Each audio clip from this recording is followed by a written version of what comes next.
এই ঘটনা ঘটেছে একটা নারী ঘটিত বিষয়কে কেন্দ্র করে। আমরা মোটামুটি একটা সামারাইজ আমরা করেছি। এটা এটা আমাদের ধারণা যে এই ঘটনা ঘটেছে একটা নারী ঘটিত বিষয়কে কেন্দ্র করে। বিশেষ করে টিকটকার রাকিব অনেক মেয়ের সাথেই তাদের একটা যোগাযোগ বা সম্পর্ক ছিল, তাদের অনেক বড় ফ্রেন্ড সার্কেল। তো এর মধ্যে সে তো নিজে বিবাহিত, 2-3 বছর আগে মানে বিয়ে করেছে। তারপরও সাফা নামে একটা মেয়েকে মনে হয় 4-5 মাস আগে সে বিয়ে করে। এটা অনেকটা বাজি ধরে বা এরকম কিছু একটা শুনে তাদের বন্ধুবান্ধবের কাছ থেকে আমরা শুনলাম। আর আরেকটা মেয়ে আছে তার সাথে একত্রে টিকটক করে, এটা হচ্ছে মন ওরফে জান্নাত। এই মন ওরফে জান্নাতের আবার হাজব্যান্ড যে আছে সাজিদ, এই সাজিদের সাথেও ভালো সম্পর্ক ছিল তার আগের থেকেই।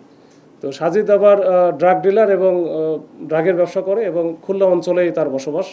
এবং এই যে জান্নাত বা মনের সাথে তার যে সম্পর্ক, এটা হয়তো কোন পর্যায়ে গেছে এটা আমি হয়তো জান্নাতের সাথে কথা বলে আমরা বুঝতে পারবো, বা রাকিব তো বেঁচে নেই। তো এইটাকে হয়তো বা এই সাজিদ সন্ধ্যের চোখে দেখতো, বা এটা নিয়ে মনোমালিন্য না, এবং এই বেশ কিছুদিন যাবৎ সাজিদ কিন্তু তাকে থ্রেট করে আসতেছে। তো এটারই ফলশ্রুতি আমরা দেখতে পাচ্ছি যে মনে হচ্ছে যে এটাই হবে, যে এই যারা খুলনা অঞ্চল থেকে যারা আসছে এই প্ল্যান করে, এটা সাজিদই হয়তো এই যে সালাউদ্দিন সহ রাজু এবং রফিককে এইটাতে ফিট করে দেয় তাদের টাকার বিনিময়ে, দিয়ে তাদেরকে কিন্তু পাঠিয়ে দেয় যে রাকিবকে এই কিল করার জন্য।